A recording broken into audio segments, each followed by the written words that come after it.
He pointed that out the other day, though he does face a number of charges, 23 federal charges. Earlier, we saw Santos get into a car and leave Capitol Hill. We also heard from House Speaker Mike Johnson, who declined to speak about Santos's expulsion. But this move means that the Republicans have one fewer vote in their very thin majority. So Nicole Killian is on Capitol Hill. She's been following all of the drama for us. Nicole, so this was pretty much expected. There were 2 expulsion votes before. They needed a 2/3 majority, and the expectation was that they had enough votes, and they certainly did. Yeah, they did. But, you know, there was some drama all the way up until this vote because Republicans had a conference meeting this morning where many members came out saying that this could be a close vote. All of the Republican leaders came out in opposition to this expulsion resolution. Speaker Johnson, Majority Leader Steve Scalise, GOP Whip Tom Emmer, and GOP Conference Chair Elise Stefanik. So it looked like it was possible that he could have been saved because those leaders were coming out, even though they said they were not going to whip this vote and they were going to let members vote their conscience. And apparently they did because, again, the congressman, no longer a congressman, was expelled in pretty short order and pretty decisively with well over 300 votes, which is a sizable change from what we saw with the last expulsion vote just a month ago, which failed with only 179 lawmakers supporting this. Again, this time now that threshold was well over 300. Of course, a threshold much higher for expulsion because it requires that 2/3 majority vote. And now Santos has officially left the chamber and will now have to move on to life as a former expelled congressman. So that's what we expect Santos to be up to. But what happens now in the House? What happens to that vacant seat, Nicole?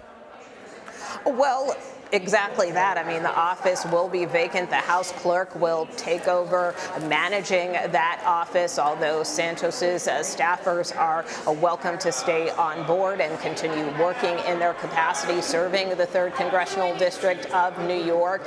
But for the time being, it will only be there to kind of provide constituent services. Obviously, it can engage in any kind of legislative activity, and a special election ultimately will have to be held. So the clerk's office will notify the governor of New York, who will then have to call for a special election. We already know that a number of both Democrats and Republicans are already running for this seat in 2024. So it'll be interesting to see if any of them decide to jump in, for instance, to the special election when and if it is called. But for the meantime, there is no representative for the 3rd Congressional District of New York.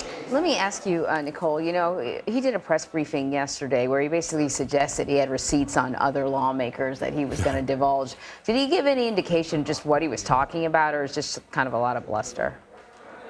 Well, you know, he did introduce an expulsion resolution on the floor yesterday afternoon against Congressman Jamal Bowman, who pleaded guilty to pulling the fire alarm a couple of months back during a vote over government funding, which shut down a House office building at the time. But Bowman dismissed that as a meaningless stunt. But, you know, Santos really was arguing that he believed that there should be some due process, that he didn't feel that his colleagues should be the judge, jury, and executioner, in his words. He claims that he did cooperate with the ethics panel, although they said that he never at any point sat down with them, did not provide a statement. You know, Santos, for his part, said some of that was due to scheduling issues, particularly around some of his court appearances. But look, this was a very tumultuous tenure for the Long Island congressman. Of course, he came into this Congress under the specter of, you know, issuing a number of lies about his background, embellishing his resume. Then, of course, he was indicted earlier this spring on 13 federal counts. 10 more were added this fall. These charges range from money laundering to wire fraud, lying to the Federal Election Commission. Santos telling me after that second round of charges that he didn't even know anything about the Federal Election Commission. And then you have this scathing ethics report, which dropped just a a couple of weeks ago, which found substantial evidence of potential wrongdoing, alleging that Santos deceived his donors, stole blatantly from his campaign, used some of that money for his own personal expenses on things like Botox and, designer goods. And when we asked the congressman this week to defend some of those allegations, he said he would do that at a later time. But many members argue that there was enough evidence in that report for them to support expulsion, which could potentially be one of the reasons why this vote was so overwhelming today. Right, Nicole, thank you very much. We want to take everyone over to the steps just outside. Congressman Jamie Raskin is speaking right now. Let's dip in. His leadership, if they can take on George Santos, they should be able to take on Donald Trump. We've heard a lot that this sets a dangerous precedent. What would you tell your Republican colleagues who say that this sets a dangerous precedent? Well, I was the one who argued that it set a dangerous precedent when they tried to expel him a month ago, because there was neither a criminal conviction nor any conclusion of Congress's own ethics process. Now we have a conclusion in the ethics process and a series of findings that George Santos had stolen people's money, used it for vacations to go to Las Vegas, used it for Botox, used it for personal purposes. Now, where did he get the idea that you can lie to the public about significant things and cheat and steal? Got it from Donald Trump, who's the leader of their party. So I just want to know if they're going to use the George Santos test for Donald Trump. Congressman, on the precedent question, do you think we're actually going to now see more common expulsions, or is Santos just an extraordinary case here? Well, I believe if you could divine any common law principles emerging from this sequence of motions against him, it's that the House will not vote to expel somebody without a criminal conviction or without an ethics process conclusion that a person engaged in serious misconduct against the public interest and against the law. And that's certainly why I voted the way that I did. I hope that the Republicans who decided that George Santos was no longer a convenient member of their caucus will use the same standards against Donald Trump, who's already been found guilty of fraud, civil fraud in New York, and has already been found guilty of sexually assaulting a woman and then defaming her. That's not even to get into the 4 existing federal and state prosecutions with 91 different felony counts that he's facing all over the country. Can you get any of those Republicans who just voted to expel George Santos to say that they will oppose Donald Trump and try to block his return to office? Do you think Republicans will be able to hold on to that seat in New York? I have no idea about the politics of it. I hope Republicans are not able to hang on to any seat if they continue to stand by Donald Trump, who is a threat to the continued vitality of the Republic. Congressman, how do you vote on this expulsion?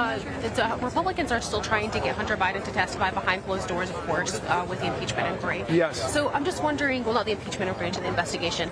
So I'm just wondering, what's your response to them? They commented on your criticism of that, saying that, well, this was also the same standard that other witnesses were held to when they were sought to testify under the January 6th investigation. Yeah.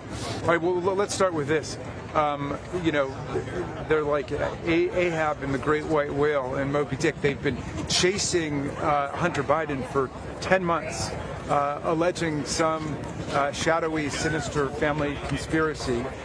They have produced no evidence for it, no proof for it. Their own expert witnesses at their first big impeachment hearing rejected the idea that Joe Biden had engaged in any criminal conduct, much less impeachable conduct. And then they went ahead and they subpoenaed Hunter Biden to come in, and Hunter Biden said, yes, I will come in and I will testify before the entire world. I will subject myself to all of your questions. You set up the process as you see fit. Chairman Comer immediately said, no, we don't want that. He said it won't work with the 5-minute format. He's not bound by the 5-minute format. He can set up whatever process he wants. He controls the committee. The majority controls the committee. If they want to have lawyers asking questions, that's been done before. They can have lawyers asking questions. He can do it however he wants. Now, is it different from what happened with Steve Bannon, for example? And you're asking the right guy, because I brought the the contempt motion against Steve Bannon to the floor of the House of Representatives. Steve Bannon did not even respond to our subpoena. He was 9 months in violation of our subpoena, and we held him in contempt.